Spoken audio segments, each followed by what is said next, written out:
Test, test.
Evening, folks. Join me in the pledge. I pledge allegiance to the flag of the United States of America, to the republic which stands one nation under God, indivisible, with liberty and justice for all.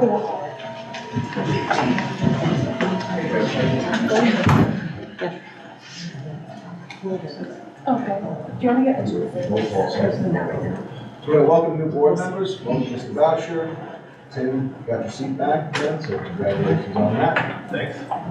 Oh, there she is. Congratulations on, you're kind of hidden back there. Okay, congratulations. Anyone sworn in, all good? Yes.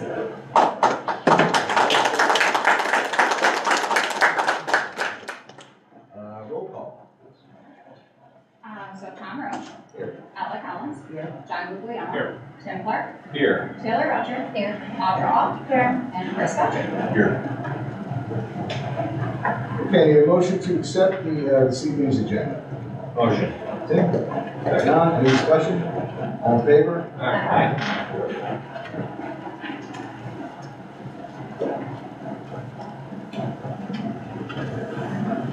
And then we have a motion to open the 30-day comment period for the district safety plan today, June 10th, and close the comment period on July 10th, 2024, as required by NICEAD. Need a motion? John, Ella, any discussion? I just had one quick thing that the SRO contract should have OCR text. Looks like it's just a scan of a document. It'd just be nice if it could be searchable text. In this district-wide safety plan? Yes. Okay. Yep. I wasn't.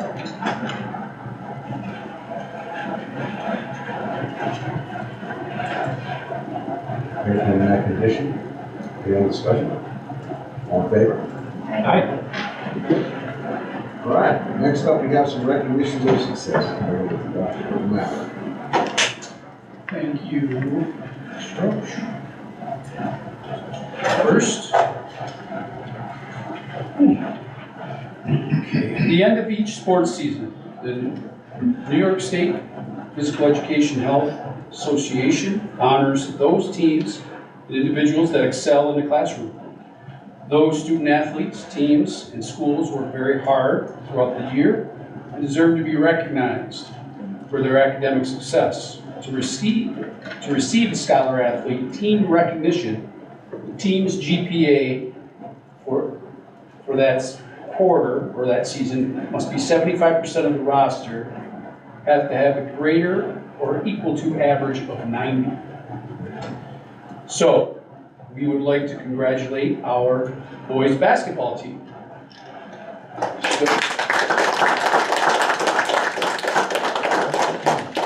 Not see any, oh yes, we do, we have one.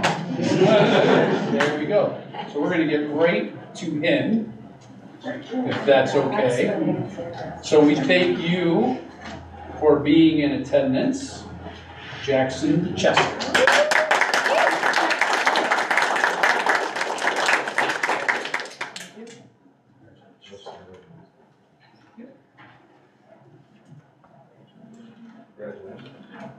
Nice job. I know Gabe's not here, but he's glad he's here this evening, so we recognize Gabe Glass as well.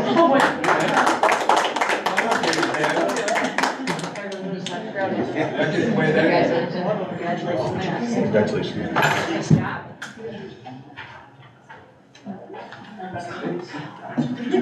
Chris Boucher. We'll get you some. Here you go, sir. I got it. It's been discovered. Yes.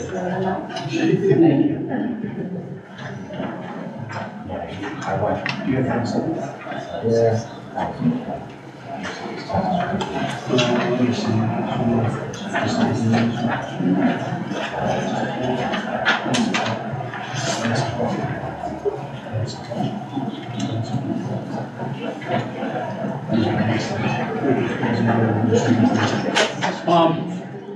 For the record though, for those individuals who are not here, we still call team members that are not here and get those certificates to them as soon as possible. Hold your applause till the end. Zach Bartholomew, Hunter Green, Daniel Boucher Jr., Spencer Smith, Calvin Boucher, Damian Catone, Preston Gulick, and that is the team. Thank them.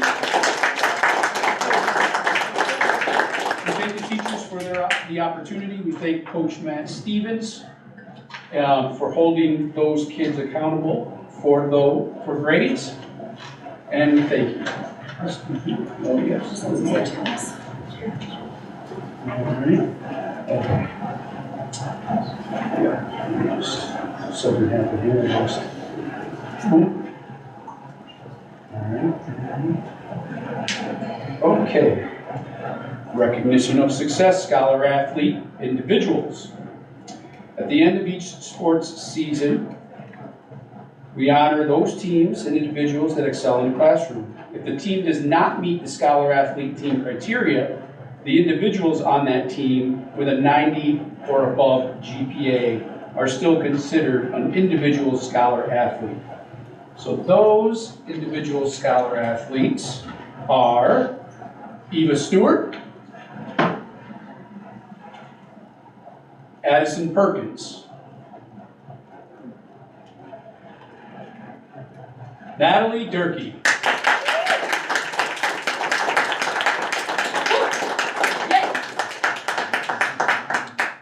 and this is for the softball season. Felicity Colombetti.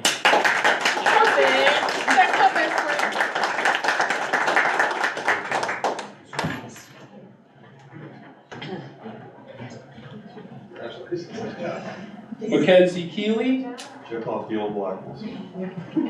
Ruth Quarters,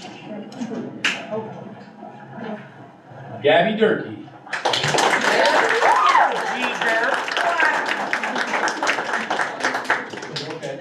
Yeah, G, girl. I'm stressed. and Ollie Tuck.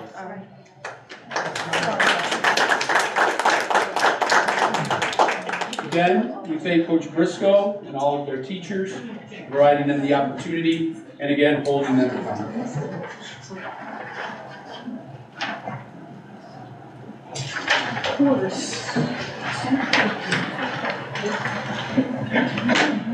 Next recognition for success goes to our athletes on the tennis team, who we are combined with Argyle.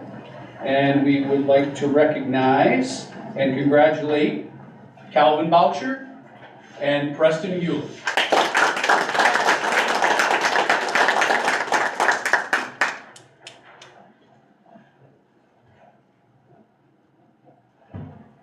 All right. And we have some all-stars that we would like to recognize. We want to congratulate Calvin Boucher again and Preston Gulick for being named the Adirondack League All-Stars second team for tennis.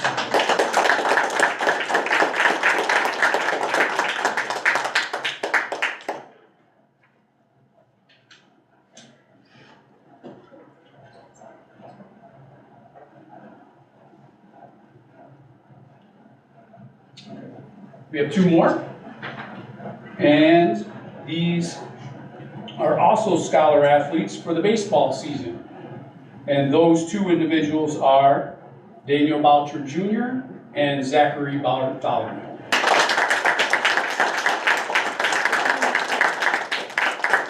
Thank you, Mr. Rich. All right, folks, we'll proceed with the rest of the meeting. If you guys want to stay, great. If not, feel free. Holy cow, don't move too fast. Thanks for the invite, guys. I've got Good job. Thank you guys. Take care. Congratulations. Thank you. Have a nice night. You too. I felt you loved it.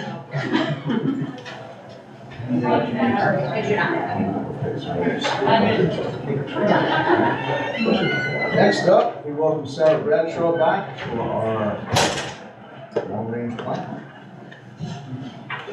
Just get it up. Sure. Hi, again.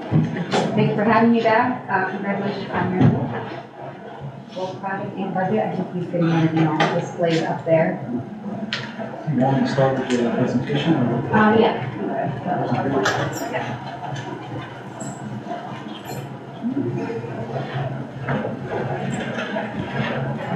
I turned it off. Oh, Just this one. Perfect. It should be good. perfect. Okay.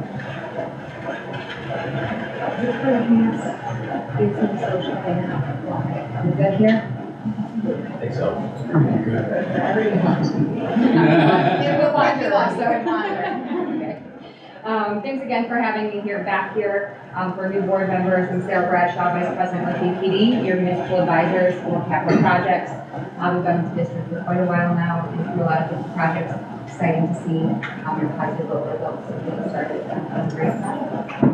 So this is an update to last year's long-range plan. We did wait a little bit longer to present this year, just to make sure we could present a proposed project, or we might want to wait to see if the project is approved, what that looks like, so we don't have that kind of up in the air when this is presented. Okay, so just, again, I'll go through this, there's a little bit new board members. Stop me if you have questions at any time, if I stop myself to ask. So a long-range plan, it projects your future general fund revenues, expenses, and fund balances and your use of. Helps assess expenditure commitments, so long-term commitments before you jump into anything. Kind of that ripple effect down the road, not just the 1 year, but what does that look like? Where does that put you within the 5 years or so? Revenue trends, financial risks, and affordability of new services and capital improvements. Again, the last couple of years, we did have the proposed project layered in here, so we were taking a look, forward-looking to see what that does financially to the district.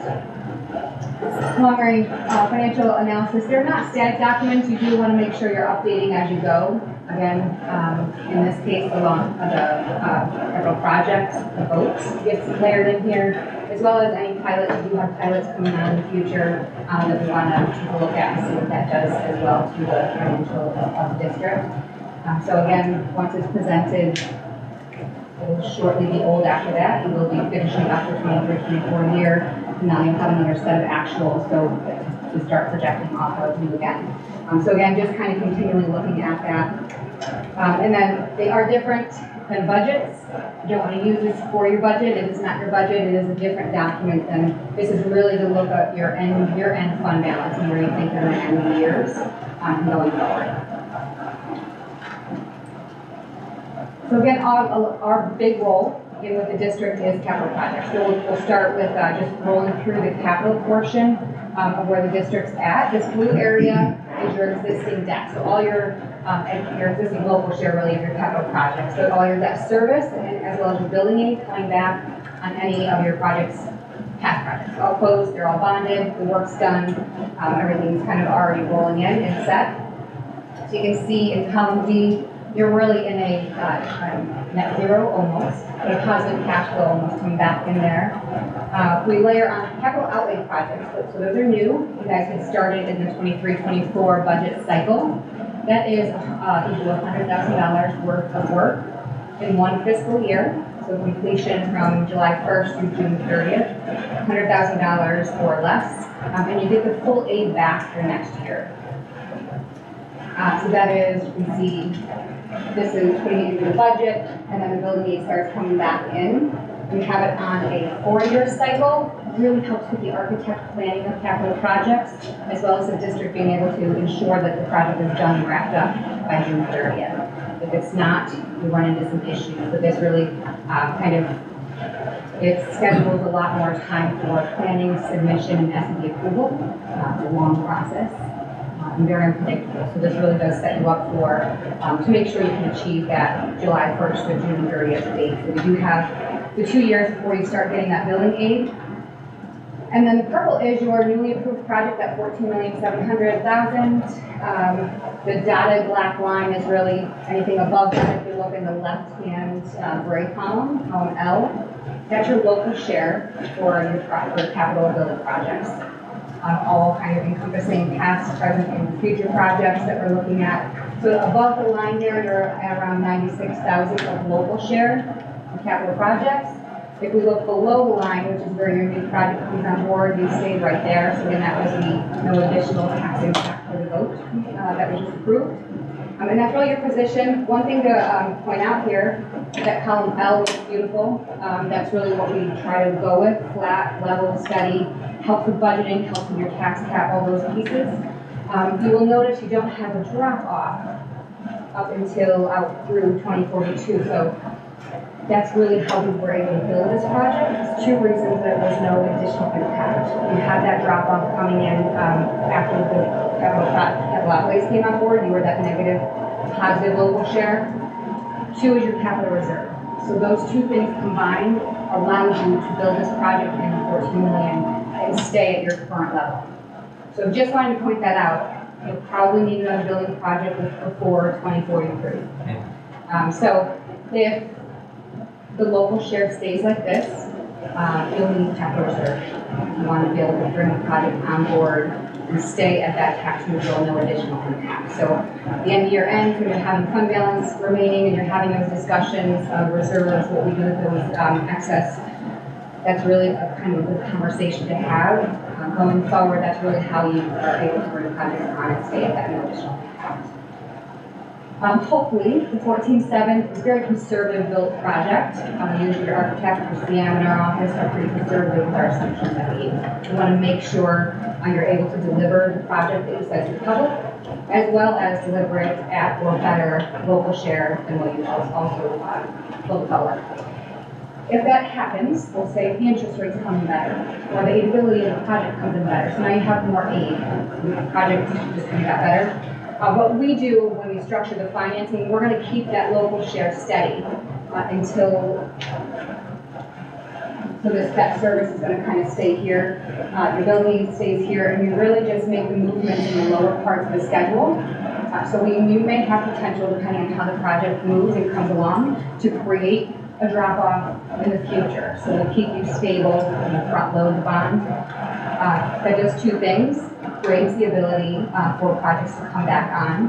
You have a drop in local share. Two, anytime you can pay off debt earlier, you save an interest cost.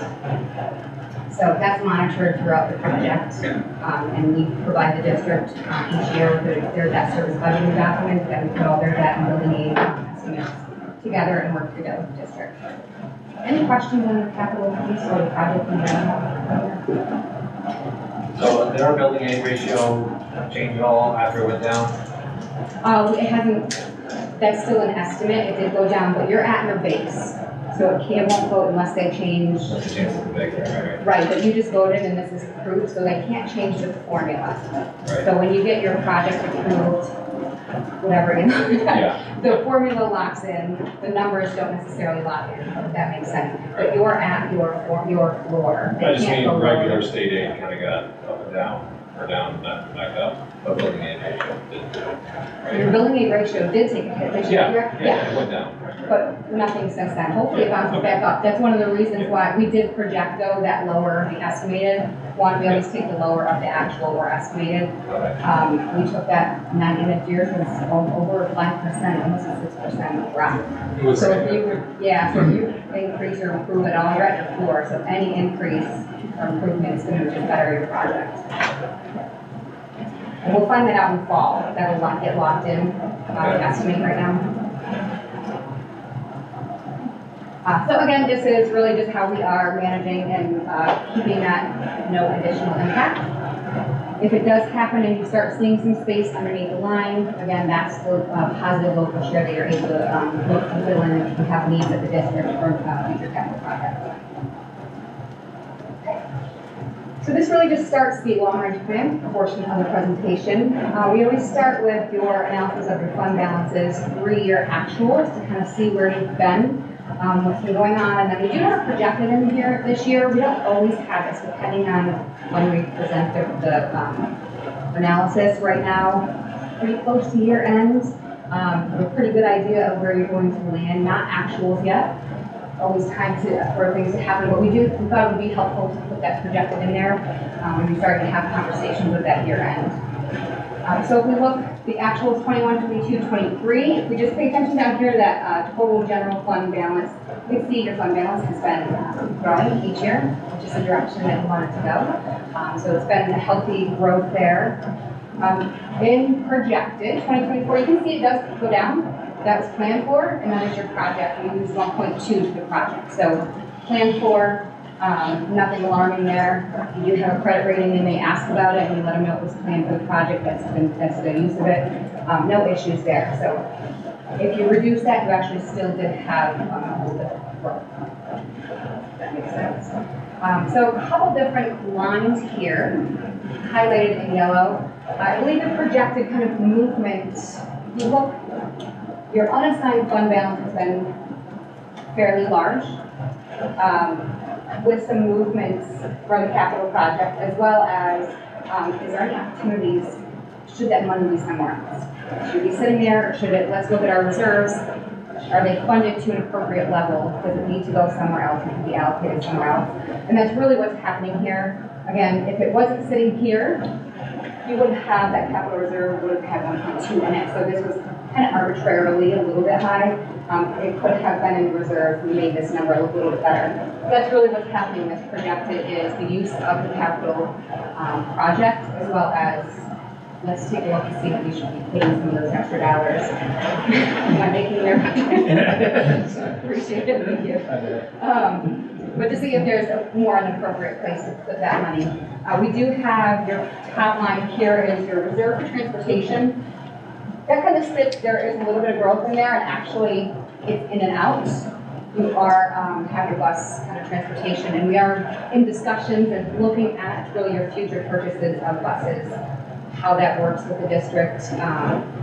Two things, getting you on kind of a cycle, as well as what is electric doing? How do we set up with electric, not even knowing really what's happening yet. So a couple different things, and just beginning talks is, do we somehow find a way to use your reserve to contribute to a borrowing as well? So what that looks like is you have your, currently diesel buses get paid back in 5 payments, 5 years. Electric will be 12. So if you finance those, there's a local share, right? You have transportation reserve that you can use to offset the borrowing. So really your local share, there is none. It wipes the reserve piece. So you don't have to use your reserve for your full purchase. So it can get hard to manage. It can get hard to kind of continually fund your reserve to that level, especially when you start buying electric buses. But this way, it's a way to help with your local share, kind of keep that control. And you're using your reserve to do so. Borrowings will also help layer in the impact of buying those buses. So right now, it's really you're starting to grab buses and have your own fleet. So if you did that all in one shot, very expensive. Built into the budget, that'll make your exclusion go high, your budget go high. If you start layering in borrowing each year, you kind of grab one purchase at a time and layer over 5 years. The second year, you have 2 purchases over 5 years. So this kind of is a step-in cycle to start bringing those bus transportations on board and layering in with your reserve use as well. So that's in here, but still a work in progress. Just started kind of looking at what that looks like. Also will be a little ease to bring on these buses. So I've seen, I've seen in other areas of electric vehicles, working with a lot of municipalities, that there's been a lot of grants started for a lot of money for smaller electric vehicles. Ambulance, cars, mowers, stuff like that. Like we have one municipality that had $100,000 grant by law. Do you see that happening in the buses? Yes. Yeah, so there are definitely grants to get started at least to help out, to help offset. That can be looked at. Right now, there's some districts have them successfully. Sometimes the district was awarded those grants, but they don't have the infrastructure yet. So they're actually not even able to get the money. So it's not a smooth process, but absolutely should look for all opportunities that's out there to make sure that if you can get some grant funds. So I've seen them become pretty aggressive in the state. They have to give it. Or at least, It's a healthy lift and it's nice to entice. just get kind of going. curious, I'm a little cynical on, in 5 years, what that landscape is. It could go the way of, that's natural gas, which was a big thing 10 years ago, and now, nobody. We have seen a lot of districts, instead of, for one, it's expensive and we don't really know exactly how that's going to look, but just, they're advocating to just get one. Start trying it out, see how it works with your districts, start educating those type pieces. So, understanding that you're not going to be able to do your whole thing right now, but just show some kind of something there. You can use fleet here, but that's very, What was that? fleet. Very, you need to put that one in perspective. I don't know how many constitute a fleet, but probably not what we have. I'm calling it. So our second line here, and it kind of works in conjunction with the last one here, really just to try to, if you look down here, the ending 2023, you're unassigned, again, will be 4%. We were next year's appropriations, and we're at about 20%. Again, you had capital project money sitting in there, so that was a big chunk of it. But that's why you do the exercise to look to see where that money should be. Is there a more appropriate place for that money? So really what we're targeting here is, this is the projection of the end of 23-24. So keeping only the 4%, so it's 535,000, and then looking to see where else reserves can be funded, or can that money go without overfunding reserves, and also just kind of capital reserves there. So again, you do have some movement here. We do have an additional 258,000 that actually needs to be removed from the 4%, but you can still look to see what else needs to be funded, if anything. Some people choose to do over the 4%, but this is really just showing that 4%. Any questions on any of this? So did we never fund our capital reserve fund? I thought we voted to create the capital reserve fund We did. and put some money in, but I don't quite remember. We never put any money in? It was not moved out for us. Okay. It was the wording, the proposition when it came through, so you were about to, when the wording was actually written up, it was not, capital reserve was not worded in there. So that we didn't want to move in reserve, because we wouldn't have had the wording in the proposition to actually move it, so. So we didn't create a capital reserve? We did create one, and we just need to put it into each fund, so we can see what's happened to that. The wording of the proposition for your capital vote. So, Yeah. so you have to vote to use your capital reserve. Yeah. And when that wording was written up, it was not in there. So we didn't want to make the movement to put the cash in there, you wouldn't have been able to use it. Got it, okay, Yeah. all right. But yeah, so now it's there. Any other questions on that? Okay. So this is a huge part of your revenue, and you have state aid and really taxes. That's pretty much the two pieces that play there for your revenues. This is based off of primarily the budget proposal. So we're looking at 24-25. This is coming right off of there. We do work with Chris in the district to kind of work through your BOCES number. That's sometimes a number that gets adjusted. The school district knows there's more of a true up of that number than what's actually out there. So we work through that. Any of the TAN section is really coming from our office. It's projections of building aid and bus aid. So you can see we did keep out your building aid and new project, so you can kind of see how that layers in. It's in purple here. You will not expect to get any aid back on your newly approved project until 27-28. That's the first year you'll see some aid coming back into that project. Let's see. And then your emergency project, we do have landing in the 23-24 year. When that gets pulled out, your bus aid, again, you can start seeing, you can see how this is layering in. So we do have the borrowing plan laid out. And then kind of just recouping reserve each year to use to wipe out the local share. So you can see the increase in the transportation fee coming back in for your bus purchases, and the debt service is going to look fairly similar. So you can see a big jump. So this is where you had that kind of drop in your local share. You can see your building dropping and then coming back up and then dropping.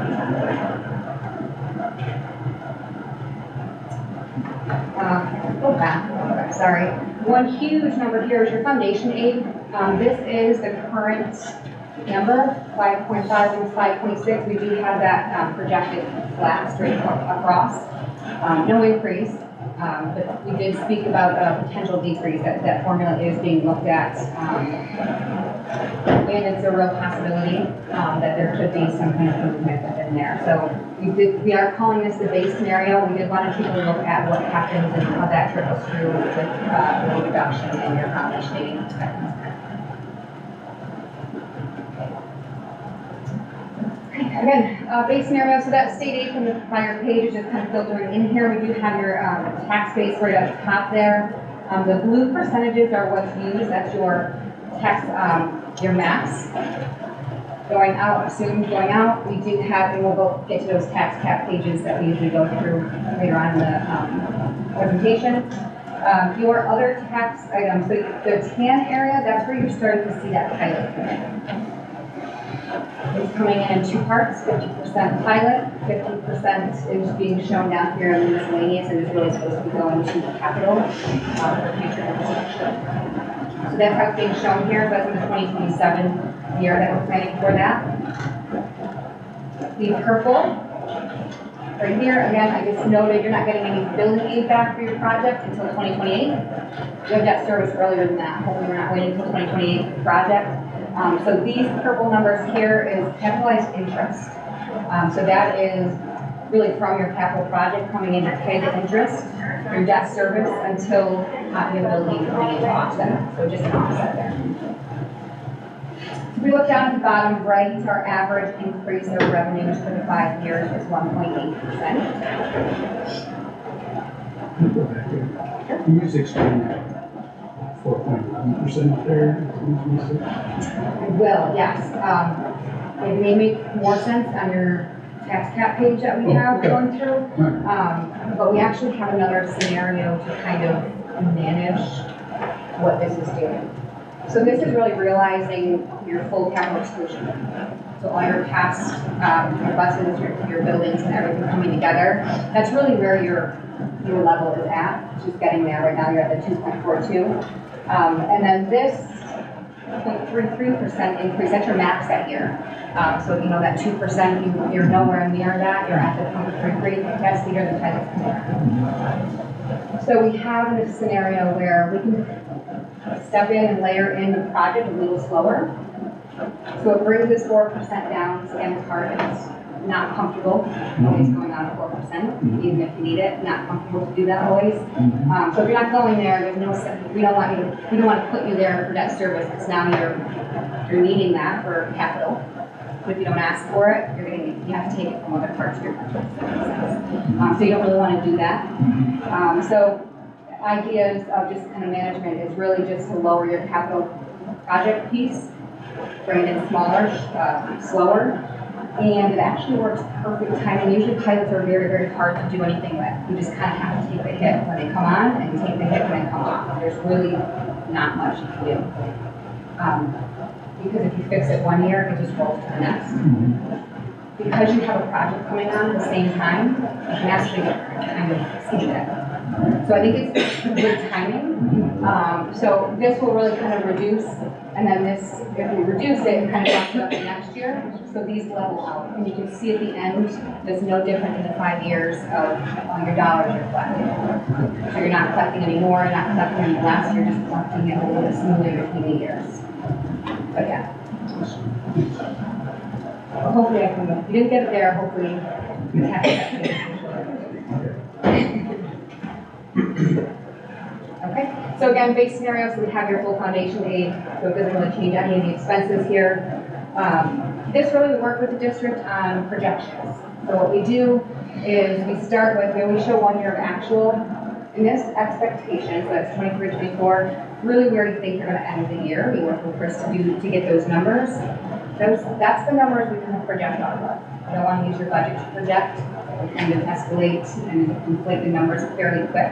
We wouldn't really do much good. So we really wanna see where you think you're gonna end the current year and then project 5 years off of that. So that's really what we've done here.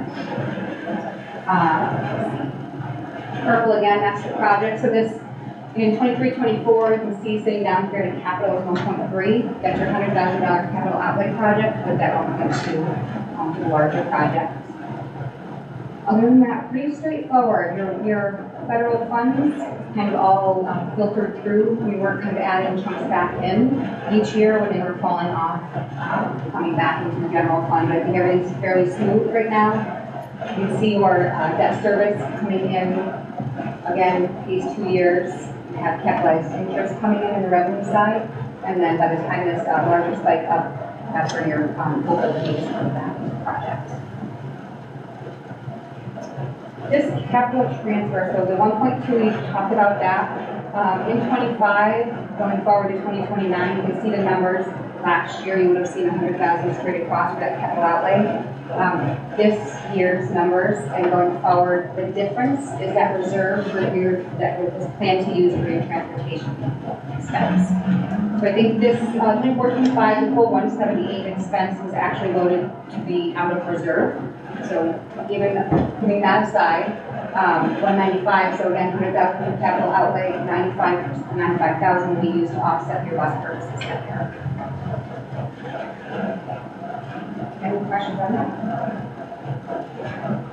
So your average expenses over the 5 years is at 3.78. So again, if we go back, you're at 1.8 increase in revenues, your expenses at 3.78. So not a huge spread, but there is some difference there. So that's really the pieces that you want to take a look at from year to year. So your fund balance analysis page back here. Again, just explaining this red, not really, that's the movement of the capital, the 1.2 being moved out to the project. So again, you do end up with a little bit. With that aside, you did have a little bit of additional fund balance. You didn't have that removed, but it was still just in there. So going forward, this really does, I pulled up last year's, look very similar. We ended up, I think, maybe only a couple $100,000 off of what we were projecting last year. So I think we did a good job going through those numbers. It's always kind of a test to see, is this realistic? Do we have the right assumptions in there, those pieces? It actually worked out really well. And this is pretty much the same. This is kind of expected.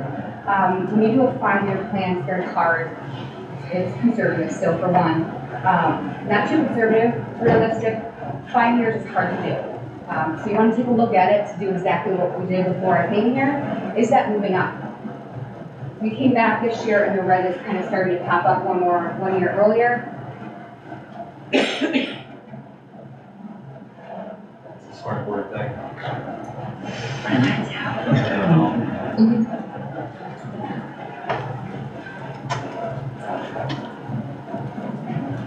Just give it an answer? Okay. Okay. So yeah, you want to just make sure if that red's coming up a little bit, that's something you want to stop and pay attention to. Your 3-year outlook is really more realistic. That's where you want to kind of take a look. If you're deep diving in a year or two, that's something you want to pause, take a look at your expenses, what's happening, are you grabbing the revenue that you have the opportunity to get, those type of pieces. But this looks like a very kind of standard, I know there's red on here, but a standard 5-year plan, we do these things. And obviously, if we're having more expenses than revenues, you will get to see the negatives popping up and then it's kind of growing over time with that. You can see you do have your capital reserve here. We can strip that out. That's where the pilot's starting to come in, that other part of the pilot. Starting to come in and build your capital reserve there. Transportation, the idea was currently looking to be funded at $508,000, assuming we can kind of keep using and putting that in. So just maintaining that, even though we're using the reserve, we're maintaining a balance in that reserve. That can also help you will have larger local shares when you start getting those electric buses. So building that right now is not a bad idea. Let's see. And then, so again, 23-24, there's that 258, you do have some room to look to see if any other reserves can be funded. By next year, you're really, if this is true with the projections and no expenses are looked at, you're really not going to be able to fund too much additional reserves, and you have your, put your unassigned goes down. When it's only 535, you're actually almost out of it in 1 year, which is why smaller budgets, smaller districts sometimes do run higher than that 4%. Not shocking to see that sometimes. But again, you're really not, even this number is negative, you do have reserves to start drawing from. It's not going to sustain you, but they're there. Any questions on this?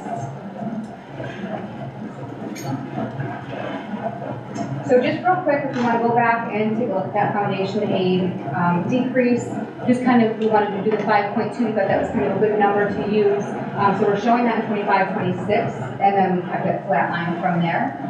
So again, just a reduction from almost 5.6 to about a $400,000 decrease there. Everything else remains the same.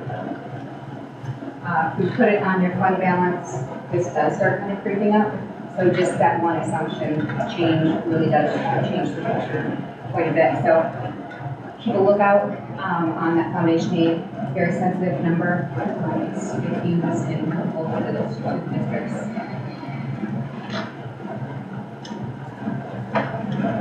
Okay, so this is the tax cap management piece.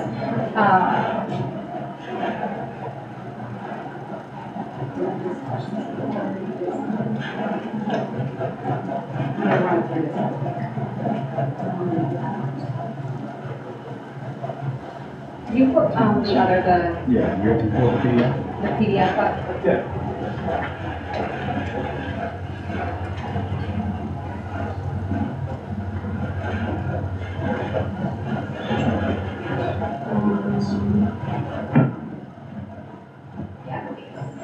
Yes.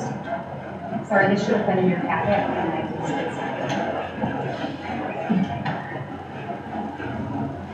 So this is the base scenario. This is what numbers are filtering through your plan.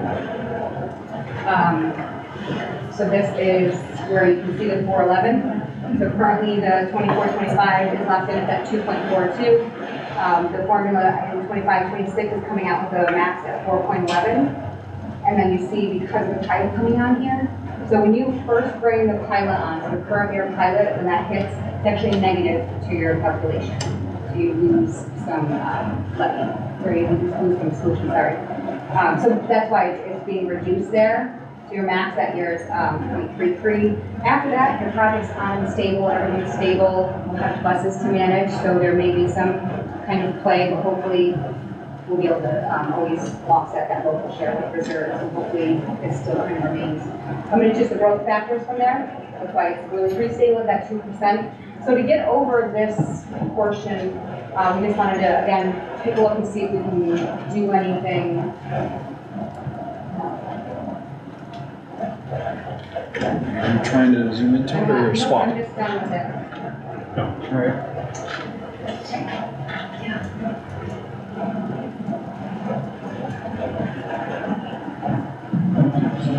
Yes, sorry. Perfect, thank you. Okay. All right, sorry about that. I wanted to make sure I showed you the base there that was layered in the plan. So for management of tax cap, let's see. So this is 25-26. This is the exclusion. So instead of the 100,000 that we can build in for the full project and everything on board, which it was bringing us to 4%, we can actually manage it and kind of stay and at a little over 2%, and then when the pilot comes on board, then we're able to bump up to that full exclusion to realize all of that, and kind of just neutralizes, and we're staying at that 2%. If we look at this number over on the left, after 5 years, we're actually almost, we're just a few dollars different. So again, within the 5 years, nothing is collected, nothing is being left on the table, but nothing's collected over that as well. It's just switching it from year to year. So instead of claiming the majority of it, 25, 26, and then really nothing in 26, 27, you're just flatlining the rest of it. It's a little easier to manage. Numbers look a little better, going out with the 2.28 instead of the 411. Does that make sense? Any questions on that? Can you just explain one more time why the 411 was high? Is that the actual assessed value of the school property? Sure. So your exclusions right here, to go back to your capital is kind of at that 100,000. So your exclusion had your building, local share, your bus local share, and BOCES local share. This could have been fully realized. You were sitting at that 100,000. So it just needed to be bumped up. How did the exclusions tie into the levy? The exclusion, with this formula, so let me show you this is your prior years, and then your current years is this line here. So there is an in and out, so your last years, it gets reduced from your beginning balance, so you start your levy here, you actually back out last year's, and then you add in your levy for the current year. Okay. So when there's a mismatch, you'll see swings in your percentage. Same as your pilot's doing. Right. You don't have an offset to the pilot. Once the pilot comes on board, then it's a wash from there. Just that 1 year bringing it up. So again, nothing left on the table. There's no larger increases. You're not going at a 0.33% increase as well. Just a little bit easier to for the board to understand that as well. Okay. But this is what when we do that debt service budgeting each year, with Chris, you have everything's been locked in, so we haven't really needed to just kind of give them your debt service and your billing aid and such each year. We have an active project now, so every year that we manage, we'll reach out to your construction managers and the architects to make sure we're having updated cash flows.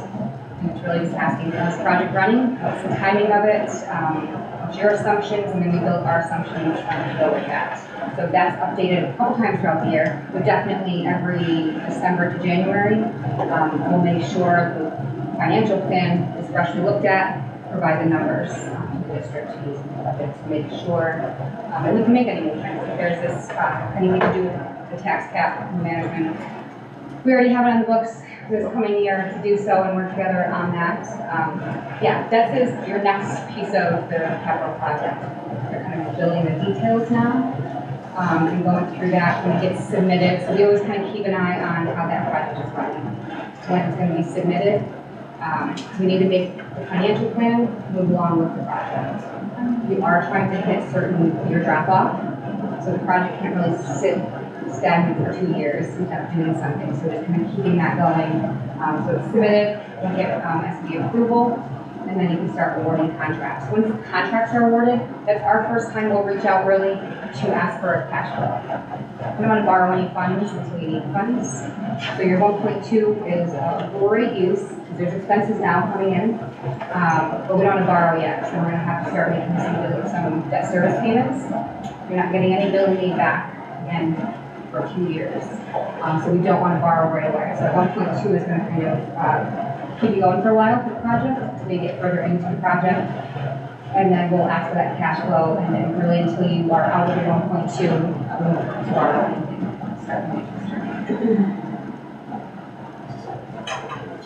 Any questions on that or anything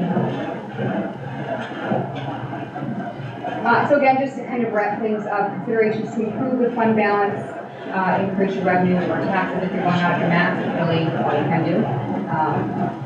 But again, this is one of the reasons why you want to make sure you try to capture if there's a specific formula. So if that formula is showing, we'll say that 4% or that 2.83 or whatever it is, that's what's built into the budget, and the need is to grab that from the levy. If you don't, the expense is still there, right? The debt service is still built in there, your pilot is whatever it's doing, whether it's in or out.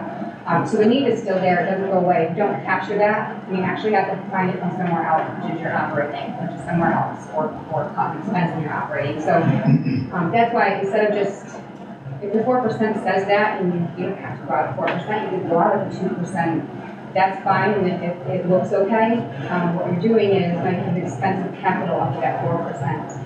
But you're now not asking for the revenue, so it's just taken from somewhere else in the levy that should be paid for operating. So that's why if there's an opportunity to flatten that, if you're not asking for 4%, you shouldn't plan for the 4%, because you're just kind of moving the money from elsewhere. So just management in that regard. Again, improvement, fund balance, decrease your expenditures. Review contracts before you get into long-term commitments, kind of take a look at what that does, any shared service opportunities, and review program needs. And then the plan needs the reserve and fund balance, and then going and see the movement that is planned for 23-24 year now. And then we talked about this in the beginning. This is the plan for tonight. Once this goes, especially once you have actual for 23-24, kind of a stale document, you want to make sure you're updating and kind of going through those pieces.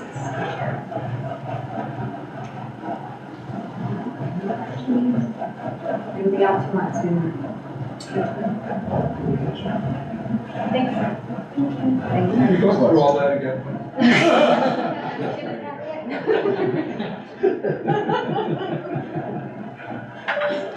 I just want to throw out that collaborating with Sarah has been amazing. It really has been helping our school district go forward. Teamwork is essential. Knowing, again, even when I have an idea, she'll be like, Chris, no, this is, because then we talk about exclusions, because I was thinking we just take out transportation aid and just pay for any bus. But she showed me what would happen if we did that. It would actually decimate us with tax cap, because the exclusions, the more exclusions you have, it actually messes up that formula.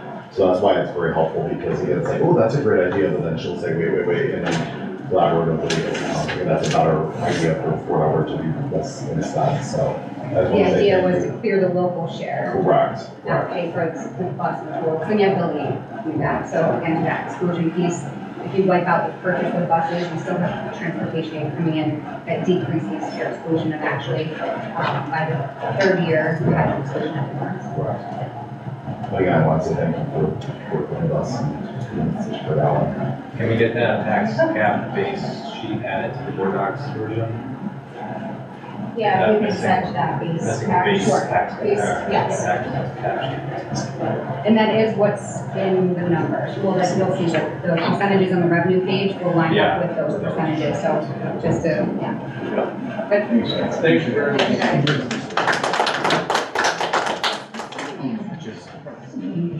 All right, next up, we have Ms. Mako to talk about after-school enrichment. You want me to get yours?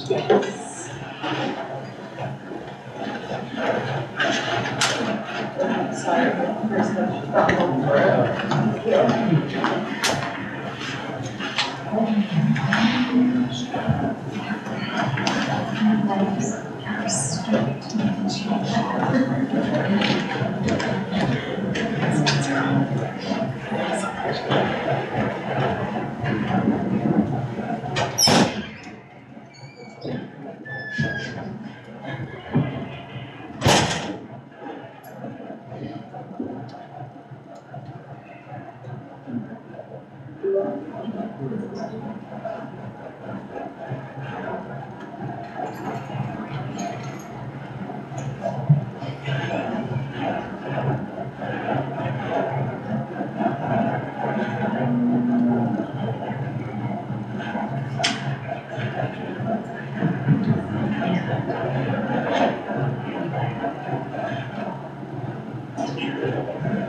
I can send it to you. Do you want it to Do you the mind just emailing it to me stream? again?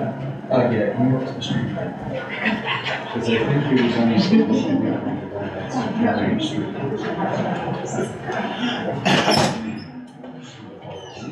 No worries.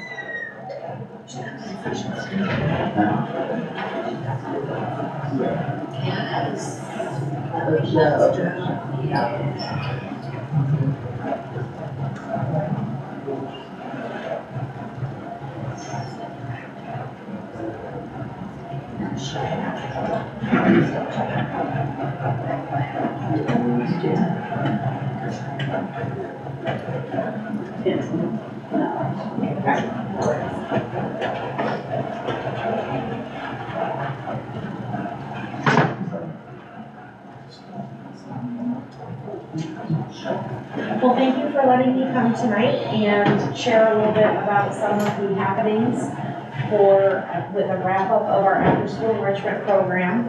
I'm gonna go quickly, but there are a few things that I wanted to highlight. So if you're not familiar, I think I'm looking around, most everybody is familiar with our after-school enrichment program. So how does the program help our students here at school? It builds confidence, provides STEM skills, and also, most importantly, creates a positive experience after school for the kids to kind of explore in the arts and science, in sports activities, and actually we did some SEL activities this year as well. So our after-school enrichment program has been kind of reimagined. To give you a little bit of history, we started off with a homework club for many years here. That wasn't working real well. It wasn't what our students had needed at the time. So we kind of reimagined, tested out a couple different things. The old board game club was the first after-school enrichment class that we started with, and I have to say, by far, it's the most popular with enrollments every year. We brace ourselves and double up on people to kind of orchestrate that. COVID, we didn't have a program. We went back at it in 21-22 with a modified version of that starting after the new year. Last year, we had a lot of success with our program. Lots of kids came out. We had some new courses that we had introduced. And this year, we ran from November through the end of April, so we expanded it a little bit this year. We offered 16 different courses from STEM, sports, mindfulness, musical theater, fitness. A lot of our courses, I'll show you that we had 7 new ones this year, came from feedback on our survey from students and staff and parents. So I'm really happy that some of that was able to come to fruition for the 23-24 program. If you took a look at all of the seats that we had and registered students, some of them come back every session, 180 student registrations happened for those 3 programs, or 3 sessions this year. We offered over 800 minutes of extra support, so from like 2:35 until 3 o'clock, the kids have the opportunity to get extra help with homework or, read or work on math fluency and things like that. And then when we did our parent survey and student survey, 100% said that it was a positive experience for their student or for their children, and the students also stated that it was a positive experience for them. So that was happening. So new this year, I'm really proud of our team. We were able to offer 7 new courses. So we started, Mrs. Buck did a robotics class, which was really cool, where the students thought it was kind of like the Macy's Day Parade theme, where they thought of, utilizing our VEX robots that we have here on campus, and they made like little designer floats and programmed and coded them to kind of follow a parade route, and they had a blast with that. So that was actually something that came out of the student survey from last year at the end of the program. We also had a lot of feedback about volleyball, kind of trying to prime the pump for some of those younger kids to get involved in some of the sports that we have here. And we started a volleyball club. Mrs. Brewer was brave enough, after coaching a modified season, to kind of volunteer, to sign up to be the instructor for the volleyball club. She made it fun. The kids really had a great time. But that came from a suggestion of a survey as well. Sports Mania was, Mr. Durkee took that on, and it was kind of 3 or 4 different sports. They started with football early on. They were able to get outside. They did basketball, baseball, golf, and kind of explored those different areas. The kids had a great time. That was another one that came from a student survey suggestion. So we were actually glad to have that come to fruition. It was a little difficult because we were in the winter sports with the gym scheduling and all of that, so I do want to give a shout out to our winter sport coaches for being flexible, letting us use some gym time during that, that time period. It was tricky to coordinate. And then we had another course come out called the P2 Kindness Club, which kind of took some of the ideas from our positivity project that we've been doing this year, and also did some crafting and kind of getting out and showing kindness out in the community.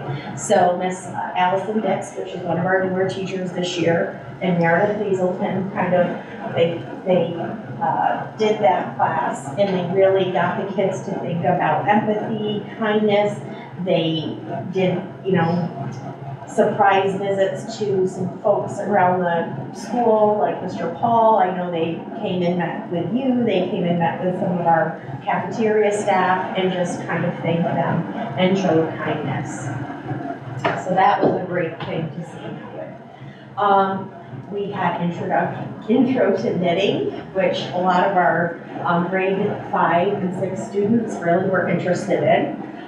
We had a Let's Get Jumping course in the spring that Mrs. Meadow did in conjunction with an assembly that we had come here to school through introduction through our wellness committee there from the Glens Falls Hospital. So all of these connections, we brought it back to our after-school academy group.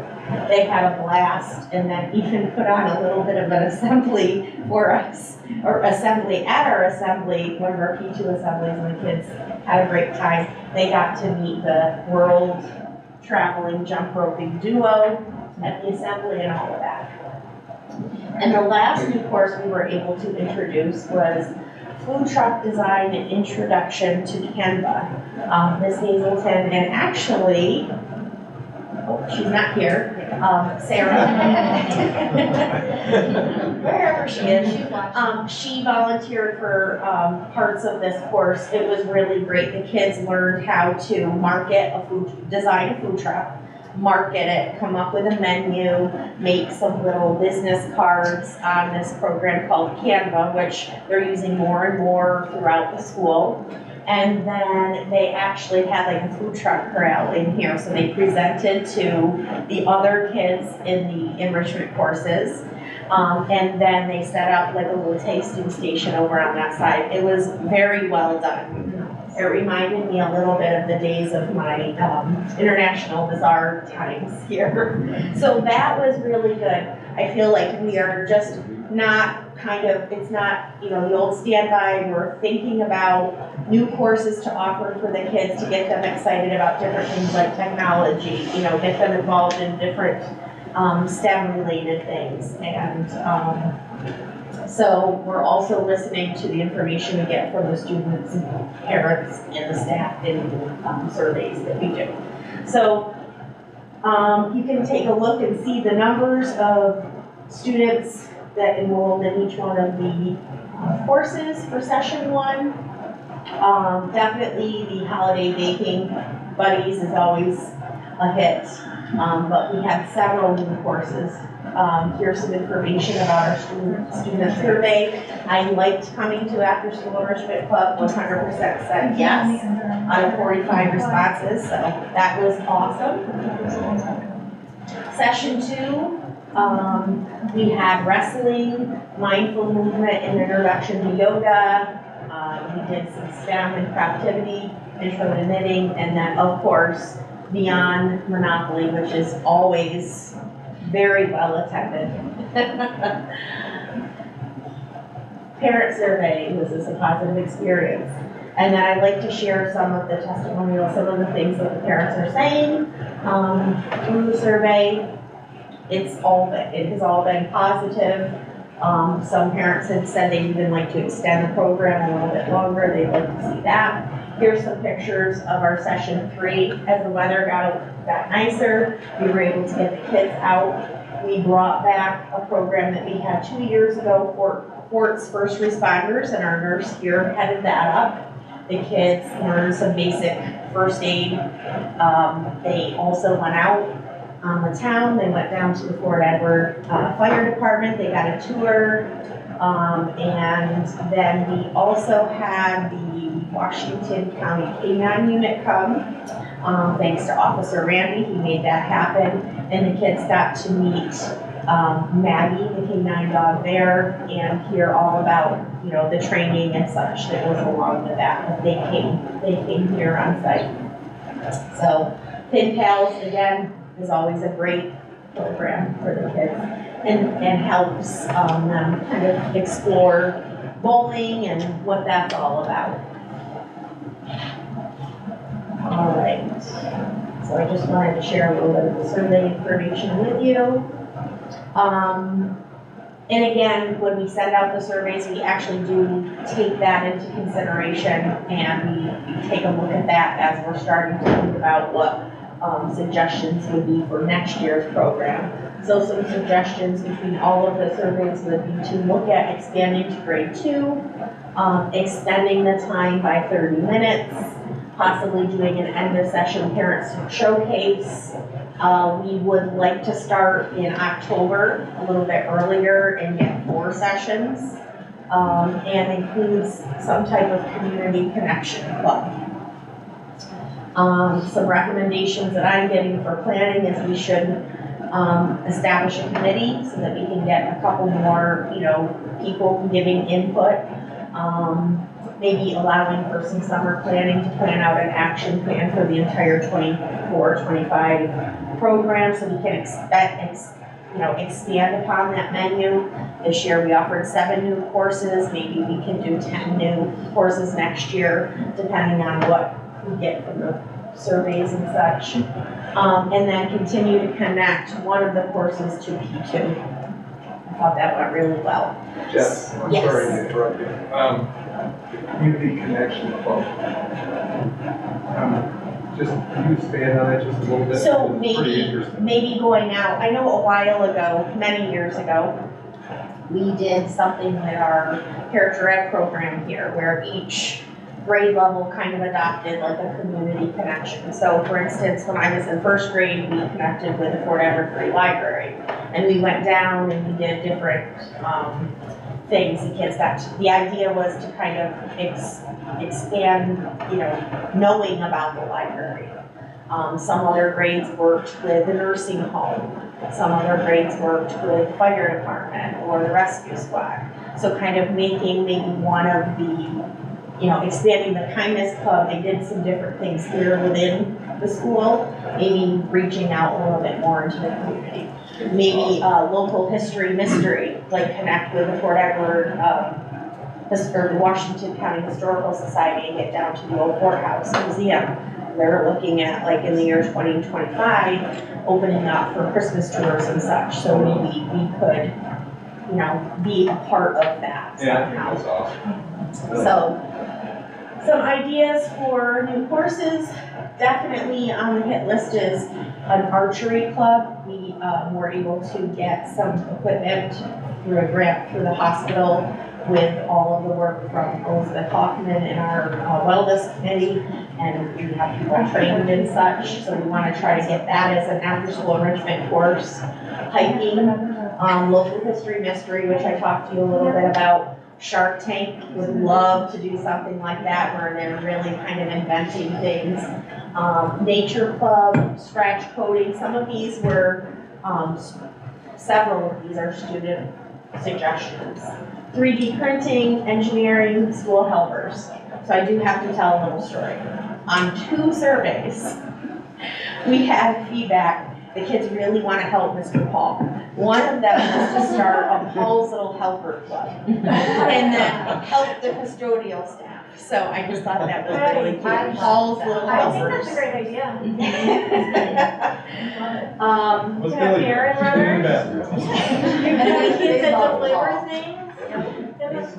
And all of this, it goes without saying that an after-school program takes a village, and we definitely have lots of people to thank, and certainly you having, you know, feeling that that's a priority for our school, our students, our community. So thank you to our administration. And then all of these people have all helped out, from Joy Glass, making sure that we always have snacks and drinks down in the cafeteria, our great support staff, our community connections like Broadway Lanes, the Fort Edward Fire Department, Washington County Sheriff, and all of our instructors, parents, and students.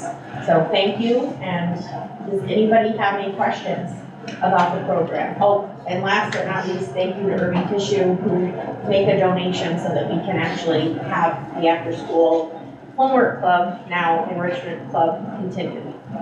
Well, thank you. Thank you. The kids always have a great time, so.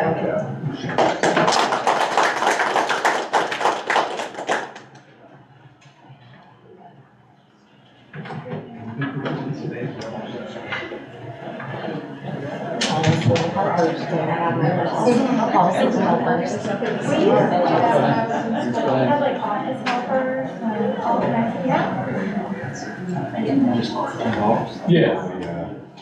You want me to do it? Just hit the button. Yeah, that's all you get, the power button on smart board's fine. Jason.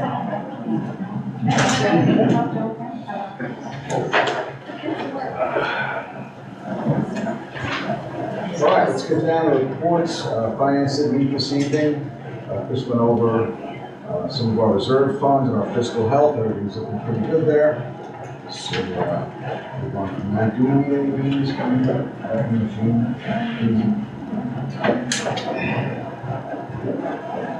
Awesome.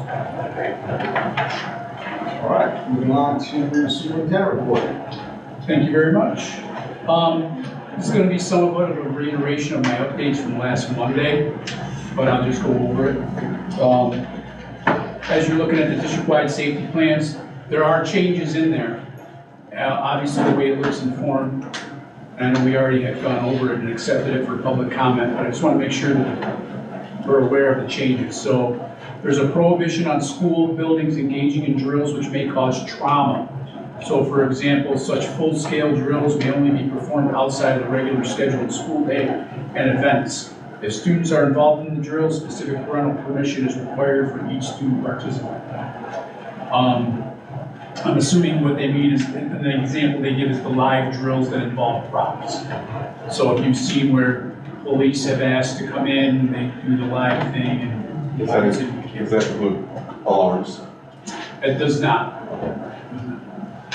Language that requires the buildings to develop procedures and timelines for parental notifications of upcoming drills. So that would be different. So if we're going to have a lockdown drill or a fire drill, we will have to notify parents of those upcoming. That would be different. The inclusion of bus drivers and monitors on the district-wide safety team. So we would have to, Chris, I'll look for you to give me recommendations on that. If the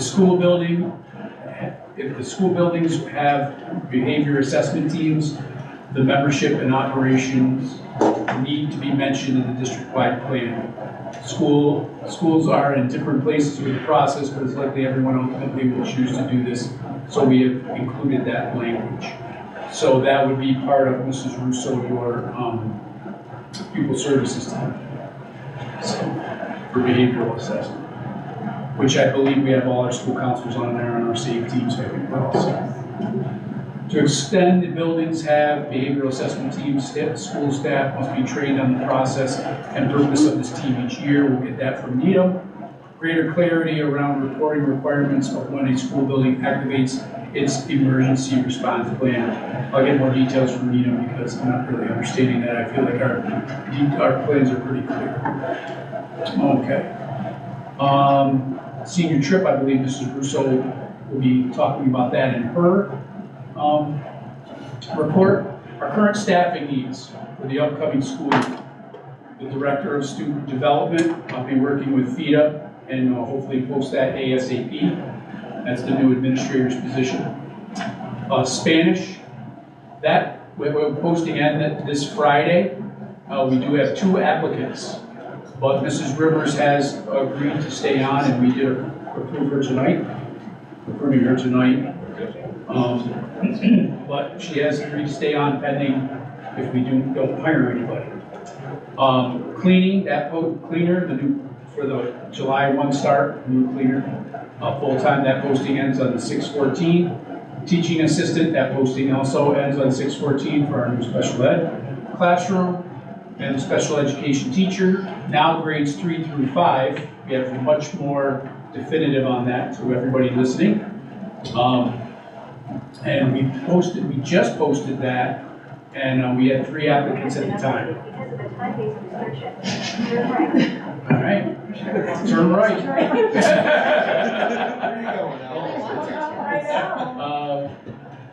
So, let's see, the FES contract negotiations, we have a meeting 6:30 PM this Thursday, and Rachel Rossetto will be joining us in executive session to give you some more details about that tonight.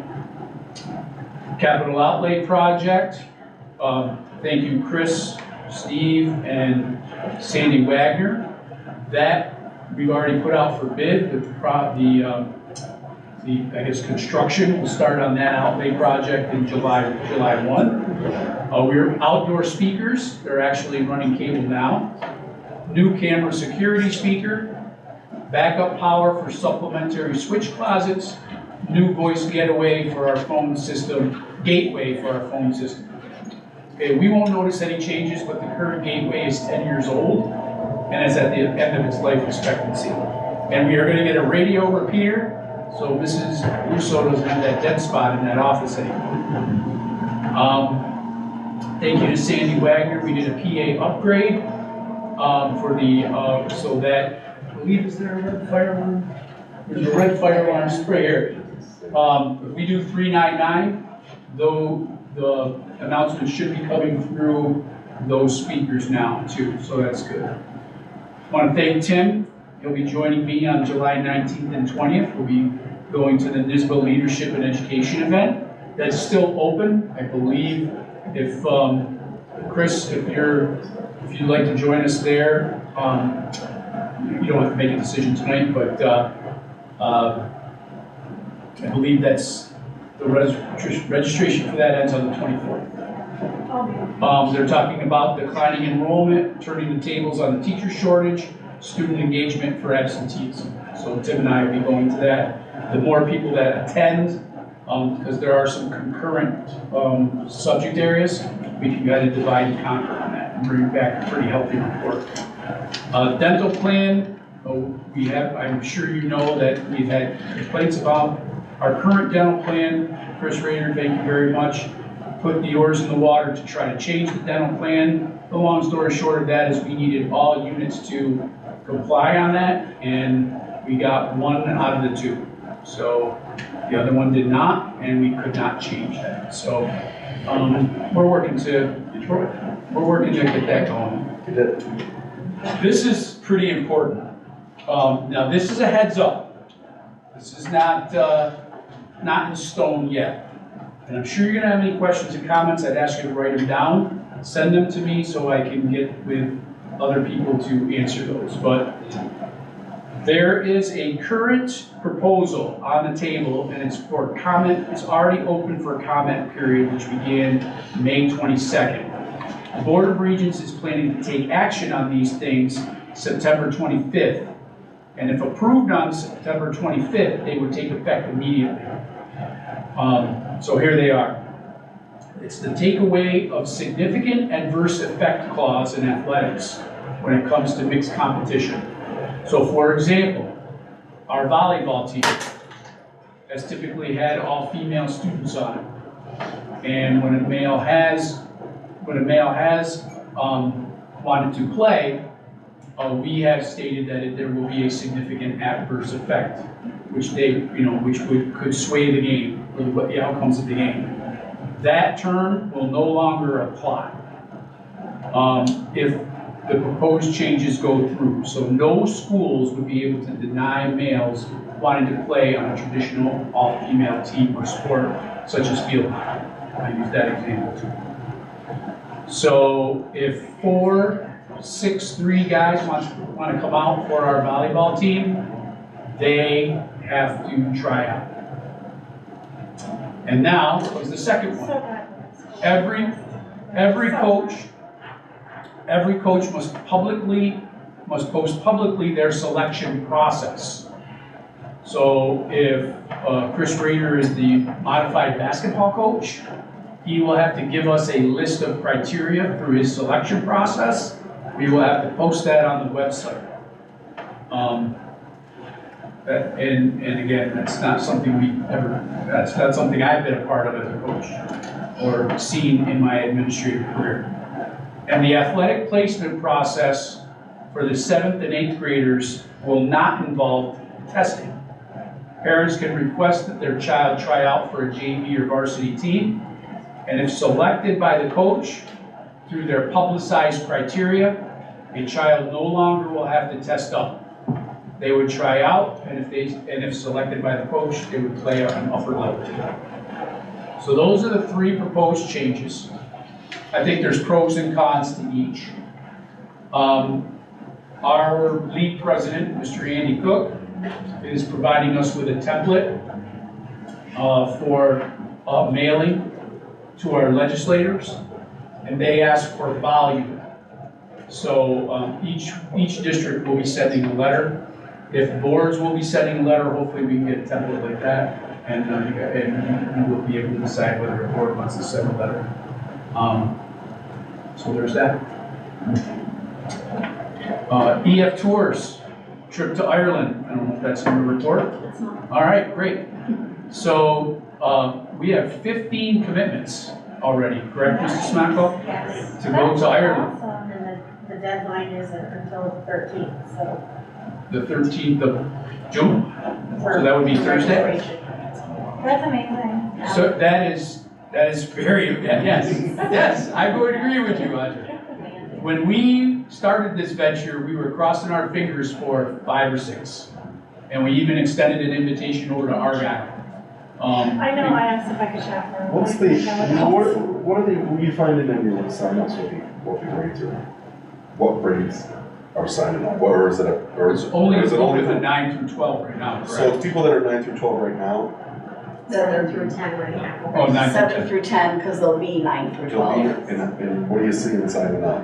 I Or the kids that are gonna be more towards 11 don't to 12 have, or? I don't have the exact, I think it's actually several 9th graders. Younger kids? Several 9th and 10th graders. Yeah, they're different groups for sure. What's the cost to the family? It's like 3,000. About 4,000. It's It's like 38. Oh, yeah, 3,700. About 4,000. Yep. Oh, thank you, Tim. Yeah. So, Where are your kids going? I think what we're going to have to do though, You're going? for the next discussion, not for tonight, but for the next board discussion we have maybe in July, is talking about parental chaperones. I think we're going to have to develop a policy, whether for, against, for, with parameters, or just read against, and be done. Are you talking about in general or on the trip? On the trip. I can tell you, I did do a quick poll of my superintendent's colleagues. I got 5 responses. 4 of them were no parents, and 1 did allow parents. So that's what I've gotten so far. How many parents? What's that? How many parents? Again, if we're going to say yes, we would have to put a cap on it, so. How many chaperones per, what's the ratio of chaperones? At least 6 to 1, plus the tour guide, plus the local, or BEF representative that would be traveling with a group. By at least you mean it could be less? It could be less than 6 and 1, 6 and Yes. 1? It actually is less than 6 to 1. Summer Academy update for this summer. At this time, the only summer position we could use is a 7-8 math teacher, is that correct? No? Got that filled. What's that? Got that one filled. Okay. That's pretty We need a summer nurse. good. And I think we're going to need a nurse for the 24-25 school year as well. We just got a resignation on that today. So, and that's my report. Oh, sorry. At the last ADK league meeting, discussions did occur about next year spring sports mergers. So we advocated for the continuation of the baseball merger at all levels. And we are most likely going to still be separated at the softball level. What modifieds are yet to be determined. Again, we're 365 days away from that season starting. So we still have a lot to go through, but I wanted to let you know about the preliminary conversation. And I would be remiss if I did not say thank you to Tom and Ellen for all of your support. This is your absolute last board meeting. Thank you for supporting me as the superintendent in my last 2 years, and as well as supporting the others and all of the tumultuous times you guys have been and navigated through. So thank you very much for your service.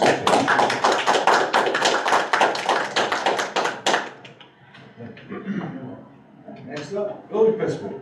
All right, hello. So our senior trip to Hampton Beach and Six Flags New England is in the books. We had 14 of our 20 seniors came. They had a great time. And I was really excited. We received a compliment from the hotel staff that said our kids were the best behaved group that they've ever had. Yeah, which was great. And we couldn't get into our rooms for like 5 hours, but the kids really like made the best of it, and they were problem solvers, and they had a great time. So the weather held out. It was a nice bonding experience for them. We had our sports awards banquet on June 4th. Last year we had it in the auditorium, followed by like cupcakes and punch in the cafeteria. This year we went back to the firehouse for a full meal. The Booster Club fed over 200 people. Yeah, it was packed, and despite the lack of air conditioning, it went really well. The Athletic Academic Awards went to Natalie Durkee and Gabe Glass, and the Joe D Award went to Gabe Glass. And we had one of Joe D's relatives came and spoke. He was a great speaker. The family was really happy to present both the award. So yeah, it was a great night. We had an incentive trip this past Friday to the bowling alley for students in grades 6 through 12. In order to qualify for the trip, students had to miss only 1 day of school and have no disciplinary referrals for 1 month. So it was a very short, compressed time. But we had just, what was our final total? It was 90-ish students in grades 6 through 12 qualified. So that was great. Summer Academy and Summer Credit Recovery are slated to happen in just a few weeks. As Dr. Gamali said, we were able to staff our entire Summer Academy minus the nurse. We've got some familiar faces returning, but some new faces from out of the district. So mostly our teachers for Summer Academy are going to be not Fort Edward employees typically. But again, we've got enough people coming to staff that. Chris Bunk will be running Summer Academy this year. She came back last week, and she's going to be running Summer Academy. She has chosen the Paris Olympics as the theme of Summer Academy. So very kind of current events, tying things in, some culture, some sporting events, so that'll be great. And lastly, I have a long list of upcoming dates and events, but I'm going to say them in case something triggers you and you want to be able to come, and I can give you more details. So June 12th is Chromebook Collection Day, where we are getting back all the Chromebooks from 7th through 12th graders. June 12th is also the senior trip to New York City. June 13th is the senior breakfast and the senior walkthrough, where the kids will all be wearing their caps and gowns and we'll parade through the whole school. All the kids come out of their classrooms and they get to see, and then the teachers come out and they get to see the graduates, so that's pretty exciting. That same day, June 13th, is the last day of classes for grades 7 through 12. It is also the day of the academic awards ceremony for junior high school during 8th period and senior high school during 9th period. June 14th is the 3rd grade biography wax museum, and if you've never seen that, it's really cool. Yeah, last year was my first year to see it, and Students dress up as a historical figure. They look like they're like in a museum display box. They do some artwork, they write a report, and you can press the button and they come to life and they answer questions about their historical characters. So it's really cool. June 14th is the start of Regents exams. There's no school on June 19th. June 21st through 25th are half days for grades pre-K through 6.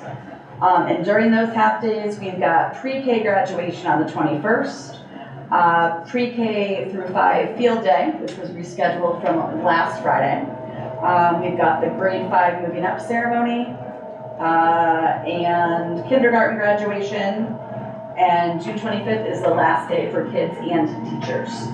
We have graduation rehearsal on the 25th in the evening, and then June 28th, which is Friday, graduation on the front lawn at 6 p.m. You're not ready. It's hard being the mom of a senior. I'm in the same boat.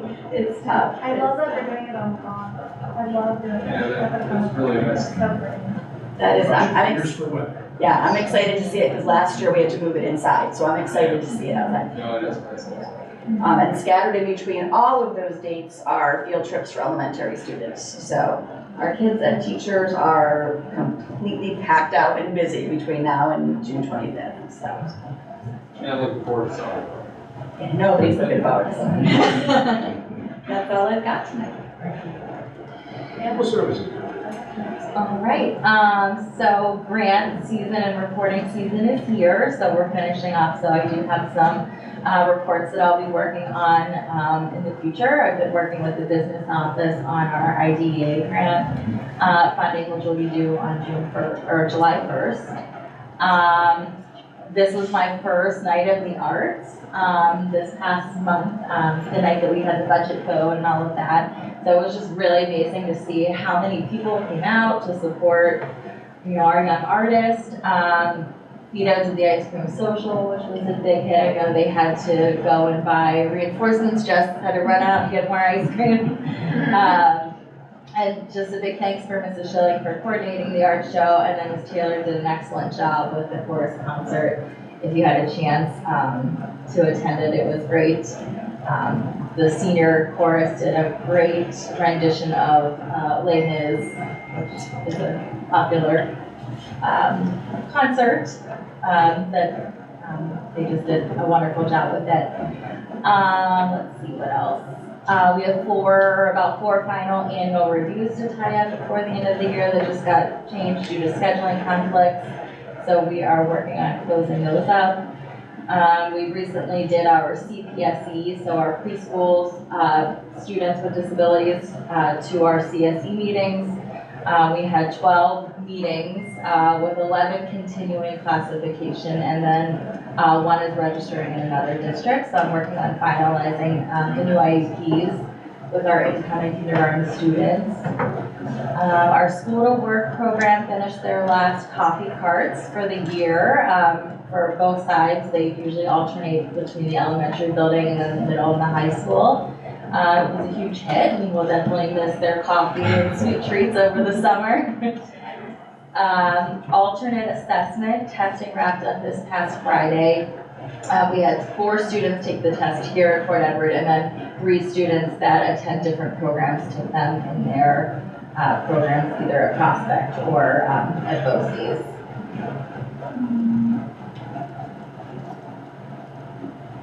So just an update on having some of the out-of-district students come into our program. We have 2 fairly strong, I'm just waiting to hear back from their schools about whether or not they will definitely be attending. We went and screened them, and we felt good about both of those students coming in, that we could fit their needs. I do have 2 more students that I'm working on scheduling screening. I've also been working with the business office to come up with costs for our special programs. So previously, it looked like there was just a flat rate that was given to the school districts when we gave them their contracts. We were able to come up with a process that really itemizes each of the costs so that when we do provide invoices with the districts, we can give them more of, where is their money going. So that includes our out of tuition base rate, a rate per teacher, and then actually rate per services. So if a student gets counseling services or PT, we're actually itemizing the amount of services that they receive. And I know Chris had put these spreadsheets out, so you can kind of see the funding. So it did increase based off of our new procedure. So originally we had anticipated about $144,000, but with itemizing, it actually went up to $163,320. So we had an increase of $19,320. So then we're getting that into our programs. And then keeping those 4 districts, that brings us to about $140,000. So overall, we're saving about $303,320. So we've been working together just to fine tune that process and make sure that we are, really maximizing and making sure we're itemizing things. The last two things, so we do have to participate in a targeted skills group due to having a significant disproportionate amount of students placed in outside programs.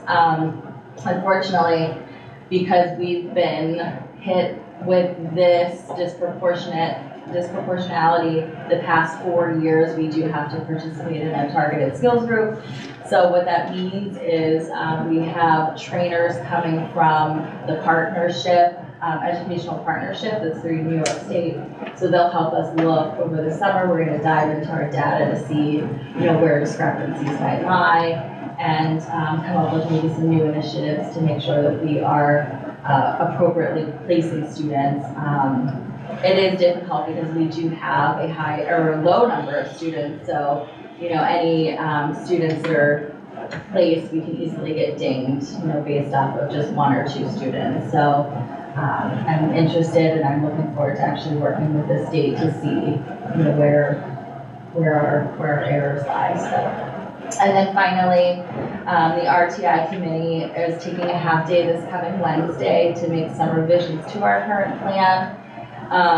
My goal is to dedicate some time during our superintendent days when we welcome everybody back to go over the plan with the committee, to have us all share out as a group to talk about, our process for referring students to AIS and then the child study referral process as well.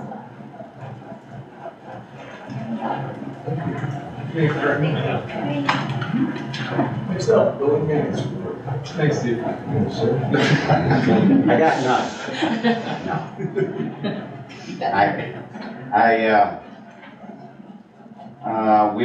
I've been working with the, on that DLL room.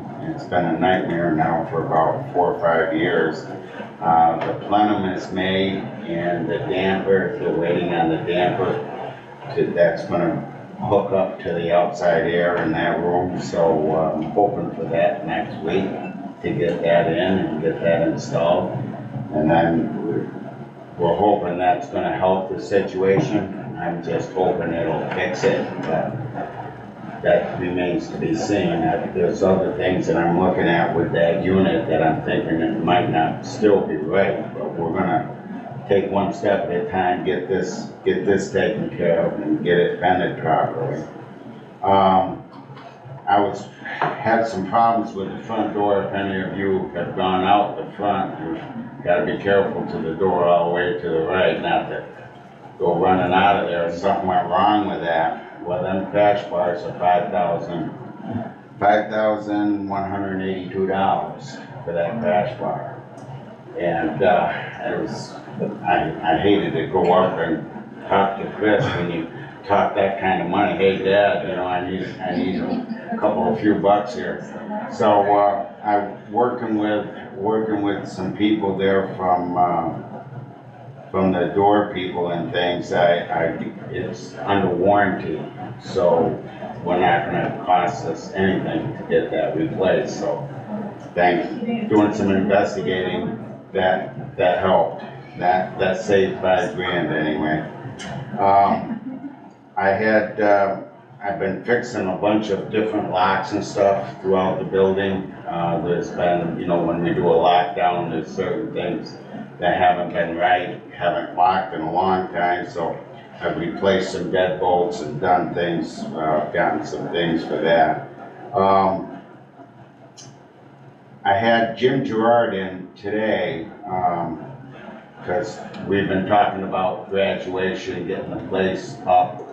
I'm gonna bring in some mulch for the front, and I fertilized the football fields, the baseball fields in the front. I've dug the old hopper out of the rafters there and hooked it onto the John Deere and figured it how to get it all going and everything. So I've done some fertilizing, but there's quite a bit more to do. It's been let go for so long.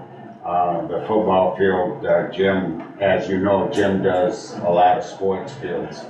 Always, he's got them up in Plattsburgh, Morrisfield. If you've ever been to Morrisfield, that's one of his. He's down in Shenandoah and all them schools down there and all their fields.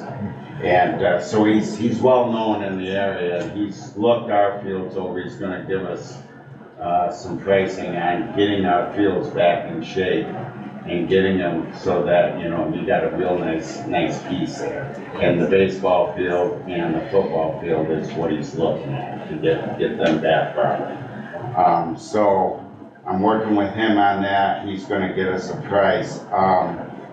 And like I said, kind of excited right now because things are coming fast. You hear everybody talking about, you know, this graduation ceremony and this one and all these field events going on and stuff. With that being said, in my perspective, that means I've got to get things up and running. I've got some equipment I'm in the process of repairing and getting fixed, getting some parts in here, so we're ready. I want our crew ready to go as soon as possible. Once we can start getting into some rooms, I like to get in on the 3rd floor high school because that's the hottest. And if we can get that cleaned and done, because they're most generally the 3rd floor is all the Regents people, and they're not in them areas. So looking at getting that, I'm also very excited that we've been approached by LEAP, which is the people that they're from 14 to I think 16 or 17 that we put in for. I'm going to sign the papers tomorrow to get some help in here, and I just got to make sure I can supervise them closely, obviously, but that's going to help with the cleaning process and moving chairs and desks and all the stuff has to come out of the room. So that's going to be a huge help for our crew, and it's not going to cost us anything for it. So that's huge, and it makes me very happy. We ought to be able to really go to town on the school and get things up to snuff as far as cleanliness and everything good. So I'm kind of excited about that. So, but that's where I'm at. I got a lot going on with trying to get the front ready and get everything going. But I just excited about the whole graduation and everything. I think it's going to be great. I sure hope we can be outside this year. Yeah, it'll be great. It's a good time of year. It's a busy time of year. It's a good time of year. Yeah. Appreciate you all. Thank you very much.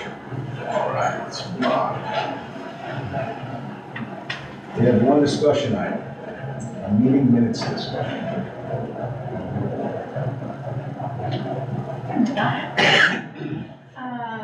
So as I had emailed, there was a question, and I talked to the lawyers and I talked to, so especially with new board members coming on, I just wanted to have a discussion in general about board minutes. So in a nutshell, the attorneys have said that minutes themselves are governed by law, that's the open meeting law, but The requirement for those are just recording the summaries of motions, proposals, resolutions, and any action taken after executive session, etc.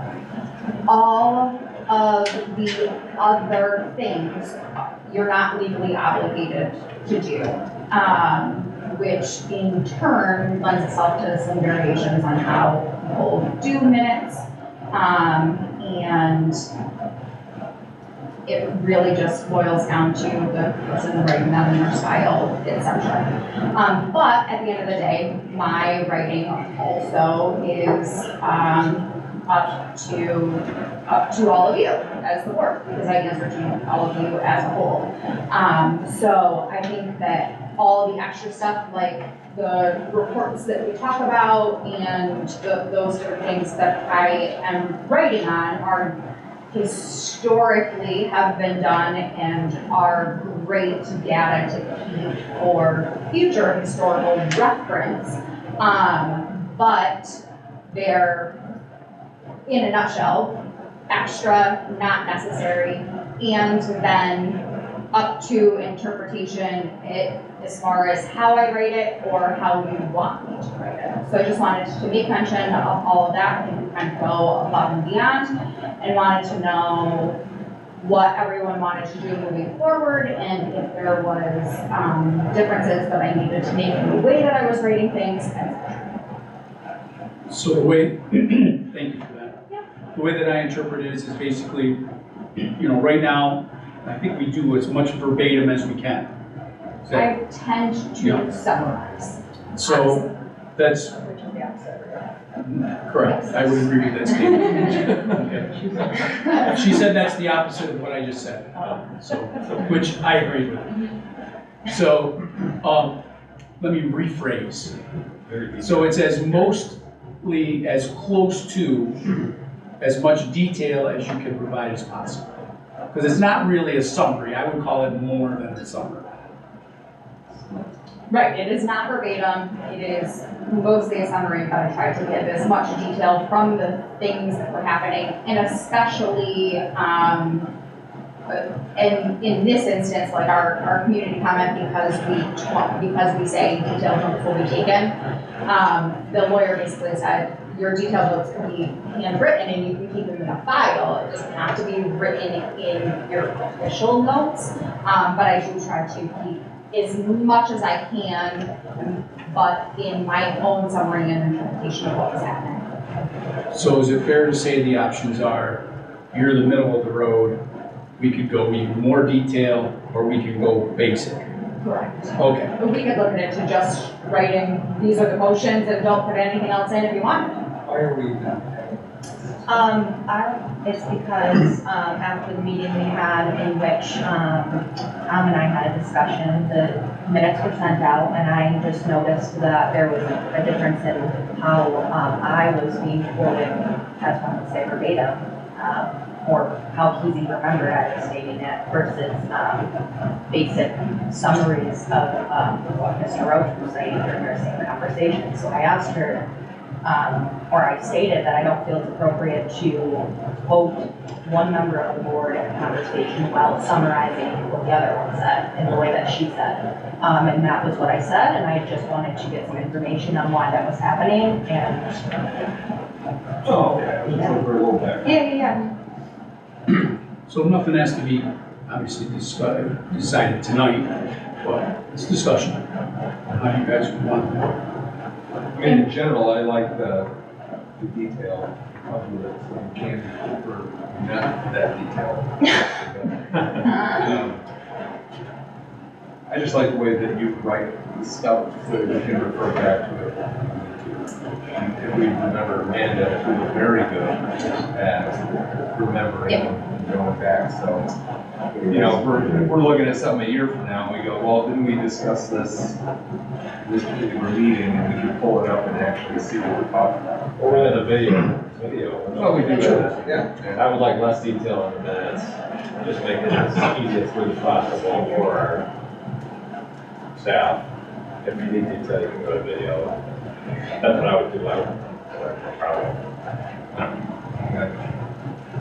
I don't have to write them. They're just minutes. I mean, board docs, we do have board docs, and we can text search it, so I guess, like, that would be nice. More detail side, yeah. I mean, I don't know, I like things written. Yeah, things easier to look at. You don't want to create complications by writing too many things, especially if things, if there's some things that are debated, some things are summarized. You're gonna have Yeah, issues. I mean, The more things you add, the more things you're gonna open yourself up to issues. You can have general summary of issues and things in your agenda and the way that they're brought up and the way that they're handled. And then, if you're gonna have interactions, then you have to have a thing each way, that's all. Yeah. But you're right, Tom, I mean, less information, you have board docs and search with anything you want, it's still. You feel like you have to clear guidance here? So perhaps, I don't feel strongly either way, I just, I just like the ability to look back at it in general, that's all. In certain instances, we could do just kind of the bare minimums, like when we have something, like a comment, we can say, they requested to address the board on X, Y, Z topic and not elaborate on those type things, which is a suggestion from a couple of people, including the attorney that I had on that. And I don't know, I feel it's necessary, but I do also kind of want to defend myself for minutes. I really do feel like I summarized a lot of that to the best of my ability. And I mean, the minutes are attached. You can see everything that I wrote, obviously.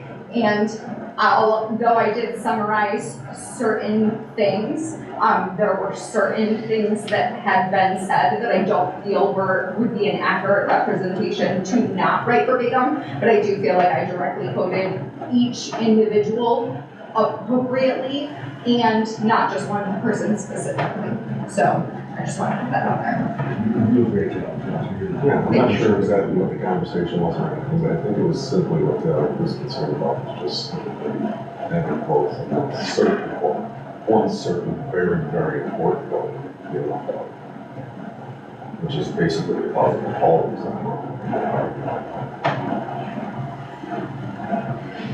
Any further discussion on the topic? No, thanks for bringing it up. I think as far as guidance goes, you're doing a great job. I think that's the point. There's one thing that was contested over the time you've been doing stuff. You do a fantastic job at this. Thank you very much. And I think what you're doing is great. I think a lot of people like the detail. If you think something's important in the meeting, I'm sure you feel compelled to put it down. But I think you're doing a great job. So thank you. Thanks.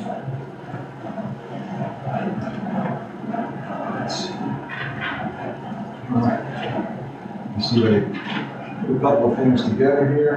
Can I get a motion for B, C, D, E, and F, please? Do A first. I think A was. Oh, you know what? I'm sorry. That was I completely right. I completely skipped A. So yeah, include A there, please. Ella? And I'll second that. Tim? You're up. Any discussion? All in favor? Aye.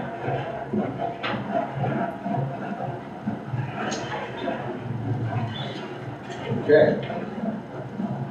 Let's see if I can go to policy meetings now, and I need a motion for policy meeting A, please. Audrey? Second. Taylor? Any discussion? All in favor? And action items. Need a motion for A and B, please.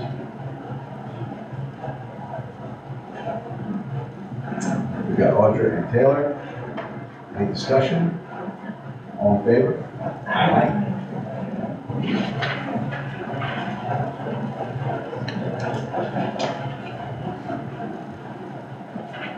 Can I get a motion for C, D,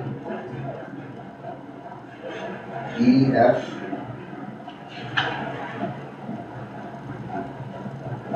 G, and G. Audra, Tim, any discussion? All in favor? Aye. I just want to go through page, I need a motion to approve the recreation department's facility request. Motion. Tim, John, any discussion? All in favor? Aye. Forward to a great program again. Sure.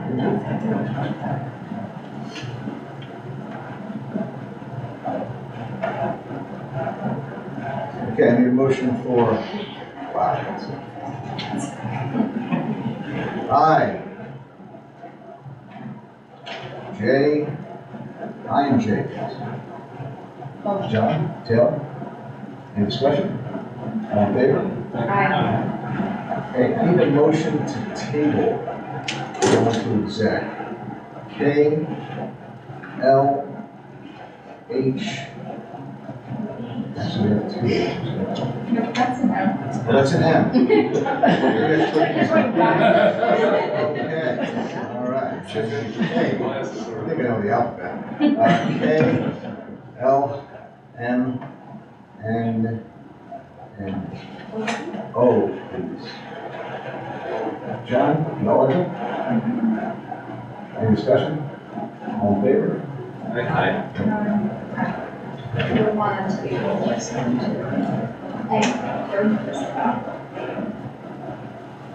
Personnel?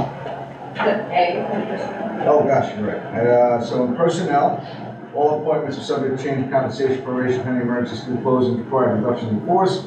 All coaching appointments made pending completion of verification of all required coaching credentials with stipend per FTTA contract.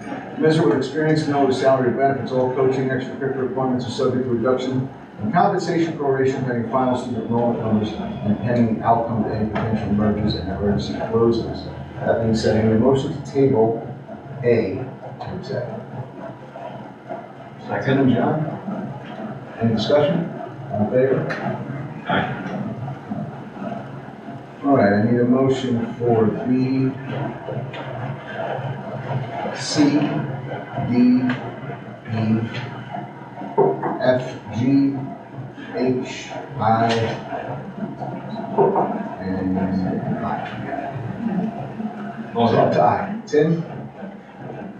John? Any discussion? All in favor? I thank you for everyone stepping up to those positions. Jack? I gotta do that, yeah. I need a motion to accept tenure of Stewie. Motion. Ella, John, any discussion? Okay, Congratulations. that's great.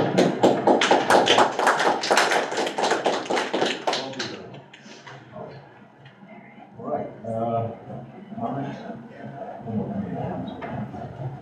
all right, so I need a motion to enter the executive session. John? Audrey? Sorry. Second. I got John on this, great. All right. Board of Education members and other individuals invited to executive session are reminded all matters discussed on executive session must be kept in the strictest confidence. All in favor? Aye. We are in exec, we will likely come back.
did motion to return to session. Not yet. We did motion. Oh, yeah, we did. John. 9:40.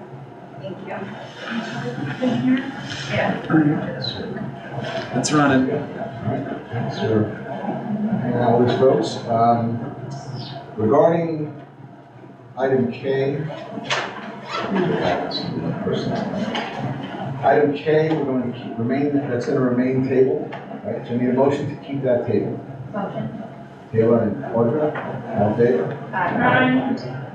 Regarding L, superintendent secretary contract, need a motion? Motion. Taylor, Ellen, any discussion? All in favor? Aye. Regarding the H, the board clerk contract, any motion? John? Second. Tim, any discussion? All in favor? Aye. Regarding the N, deputy treasurer contract, we're going to keep that table. Yeah. Need a motion to keep that table. John? Taylor, any discussion? All in favor? Aye. And I need a motion on O, the business manager 2 contract. Motion. Any discussion? No. All in favor? Aye. Okay.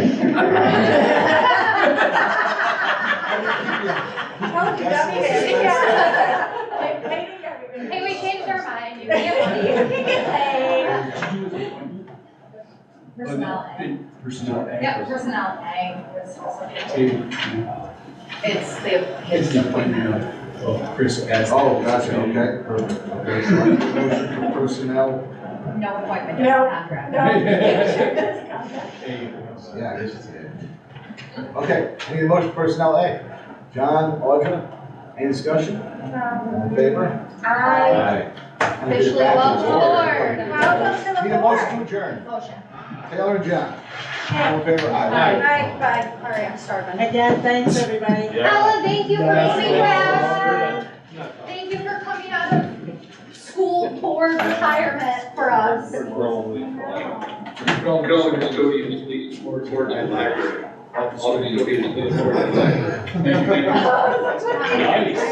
right, I'm out. Bye, guys. Take care. Thank you. Take care, have a good night. Now you get to get paid. Not gummy bears. Thank you. This one. So holding. It's like a superpower, all you gotta do is dial 311.